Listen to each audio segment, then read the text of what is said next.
Hello ಎಲ್ಲರಿಗೂ ನಮಸ್ಕಾರ. ಕನ್ನಡ ಕಿಚನ್ಗೆ ಸ್ವಾಗತ. ಇವತ್ತಿನ ವಿಡಿಯೋದಲ್ಲಿ ನಾವು ಅನ್ನ ಮುದ್ದೆ ಎಲ್ಲದಕ್ಕೂ ತುಂಬಾ ರುಚಿಯಾಗಿರುವಂಥ ಅವರೆಕಾಳು ಸಾಂಬಾರನ್ನ ಹೇಗೆ ಮಾಡೋದಂತ ನೋಡೋಣ. ಹಾಗೆ ವಿಡಿಯೋ ನೋಡ್ತಿರೋರು ಪ್ಲೀಸ್ ನಮ್ಮ ಚಾನಲನ್ನು ಸಬ್ಸ್ಕ್ರೈಬ್ ಮಾಡ್ಕೊಳ್ಳಿ, ಹಾಗೆ ಬೆಲ್ ಐಕಾನ್ನ ಕ್ಲಿಕ್ ಮಾಡಿ. ಈ ಅವರೆಕಾಳು ಸಾಂಬಾರು ಮಾಡೋದಕ್ಕೆ ಒಂದು ಮಿಕ್ಸಿ ಜಾರಿಗೆ ಸ್ವಲ್ಪ ಕೊತ್ತಂಬರಿ, ಒಂದು ಹಸಿಮೆಣಸು, ಶುಂಠಿ, ಬೆಳ್ಳುಳ್ಳಿ ಹಾಗೆ ಚಕ್ಕೆ ಲವಂಗನ ಹಾಕ್ತಿದ್ದೀನಿ. ಇದಕ್ಕೆ ಸ್ವಲ್ಪ ಕಾಯಿ ತುರಿ ಕೂಡ ಹಾಕ್ತಿದ್ದೀನಿ. ಹಾಗೆ ಒಂದು ಮೀಡಿಯಮ್ ಸೈಜ್ ಟೊಮೆಟೊ ಅಲ್ಲಿ ಅರ್ಧ ಟೊಮೆಟೊ ಹಾಕ್ತಿದ್ದೀನಿ. ಹಾಗೆ ಸಣ್ಣ ಈರುಳ್ಳಿಯಲ್ಲಿ ಅರ್ಧ ಈರುಳ್ಳಿನ ಕಟ್ ಮಾಡಿ ಹಾಕ್ತಿದ್ದೀನಿ.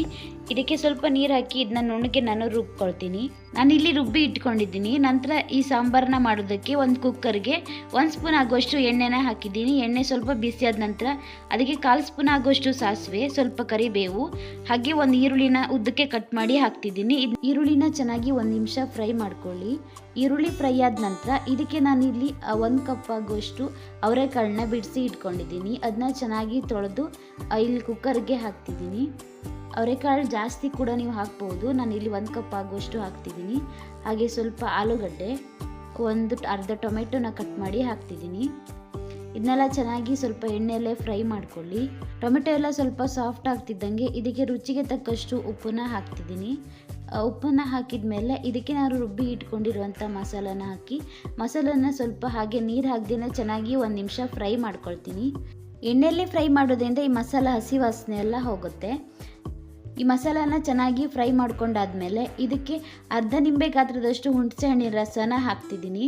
ಹುಣಸೆ ಹಣ್ಣಿನ ರಸನ ಹಾಕಿದ ಮೇಲೆ ಚೆನ್ನಾಗಿ ಒಂದ್ಸಲ ಮಿಕ್ಸ್ ಮಾಡಿಕೊಂಡು ನಿಮಗೆ ಯಾವ ಹದಕ್ಕೆ ಬೇಕಂತ ನೋಡಿ ಇದಕ್ಕೆ ನೀರನ್ನು ಹಾಕಿ. ನಾನಿಲ್ಲಿ ಇದಕ್ಕೆ 1-2 ಗ್ಲಾಸಷ್ಟು ನೀರನ್ನು ಹಾಕಿ ಚೆನ್ನಾಗಿ ಮಿಕ್ಸ್ ಮಾಡ್ಕೊಳ್ತೀನಿ. ನಿಮಗೆ ಈ ಸಾಂಬಾರು ತುಂಬ ಗಟ್ಟಿ ಬೇಕಂತ ಅನಿಸಿದರೆ ನೀರನ್ನು ಸ್ವಲ್ಪ ಕಡಿಮೆ ಹಾಕಿ. ನಾನಿಲ್ಲಿ ತುಂಬ ಗಟ್ಟಿ ಸಾಂಬಾರನ್ನ ಮಾಡ್ಕೊಳ್ತಿಲ್ಲ. ಇದಕ್ಕೆ ಈಗ 1/4 ಸ್ಪೂನ್ ಆಗುವಷ್ಟು ಅರಿಶಿನ ಹಾಕ್ತಿದ್ದೀನಿ. ಹಾಗೆ 2 ಸ್ಪೂನ್ ಆಗುವಷ್ಟು ಸಾಂಬಾರು ಪುಡಿನ ಹಾಕ್ತಿದ್ದೀನಿ. ಸಾಂಬಾರು ಪೌಡರ್ನ ಹೇಗೆ ಮಾಡೋದಂತ ನಾನು ಮೊದಲೇ ವಿಡಿಯೋನ ಅಪ್ಲೋಡ್ ಮಾಡಿದ್ದೀನಿ, ಒಂದ್ಸಲ ನೋಡ್ಕೊಳ್ಳಿ. ನಂತರ ಇದಕ್ಕೆ ಕುಕ್ಕರ್ನ ಲಿಡ್ ಕ್ಲೋಸ್ ಮಾಡಿ 3 ವಿಸಿಲ್ನಷ್ಟು ಕೂಗಿಸ್ಕೊಳ್ತೀನಿ. ಆಗ ಅವರೆಕಾಳೆಲ್ಲ ಚೆನ್ನಾಗಿ ಬೆಂದಿರುತ್ತೆ. ಈ ಅವರೆಕಾಳು ಸಾಂಬಾರು ಮುದ್ದೆ ಜೊತೆಗೆ ತಿನ್ನೋದಕ್ಕೆ ತುಂಬಾ ರುಚಿಯಾಗಿರುತ್ತೆ. ಹಾಗೆ ಮಾಡೋದು ಕೂಡ ತುಂಬಾ ಈಸಿ. ಈಗ ಇದು 3 ವಿಸಿಲ್ ಆಗಿದೆ, ಕುಕ್ಕರ್ ಏರ್ ಕೂಡ ಹೋಗಿದೆ. ಹಾಗೆ ಅವರೆಕಾಳು ಕೂಡ ಚೆನ್ನಾಗಿ ಬೆಂದಿದೆ. ಇದಕ್ಕೆ ನೀವು ಉಪ್ಪು ಖಾರ ಏನಾದರೂ ಬೇಕಾದರೆ ಸೇರಿಸ್ಕೊಳ್ಳಿ, ಒಂದ್ಸಲ ರುಚಿ ನೋಡಿ. ಹಾಗೆ ಇದಕ್ಕೆ ಕೊನೆಯದಾಗಿ ಸ್ವಲ್ಪ ಕೊತ್ತಂಬರಿ ಸೊಪ್ಪನ್ನ ಹಾಕ್ತಿದ್ದೀನಿ. ನೀವು ಒಂದ್ಸಲ ಇದೇ ರೀತಿ ಅವರೆಕಾಳು ಸಾಂಬಾರನ್ನ ಮಾಡ್ಕೊಳ್ಳಿ. ಹೇಗೆ ಬಂದಿದೆ ಅಂತ ಕಮೆಂಟ್ ಮಾಡಿ. ನಿಮ್ಗೆ ಈ ವಿಡಿಯೋ ಇಷ್ಟ ಆದರೆ ಪ್ಲೀಸ್ ಒಂದು ಲೈಕ್ ಮಾಡಿ, ಶೇರ್ ಮಾಡಿ, ಕಮೆಂಟ್ ಮಾಡಿ. ಹಾಗೆ ನಮ್ಮ ಚಾನಲನ್ನು ಸಬ್ಸ್ಕ್ರೈಬ್ ಮಾಡಿಕೊಂಡು ಸಪೋರ್ಟ್ ಮಾಡಿ. Thank you.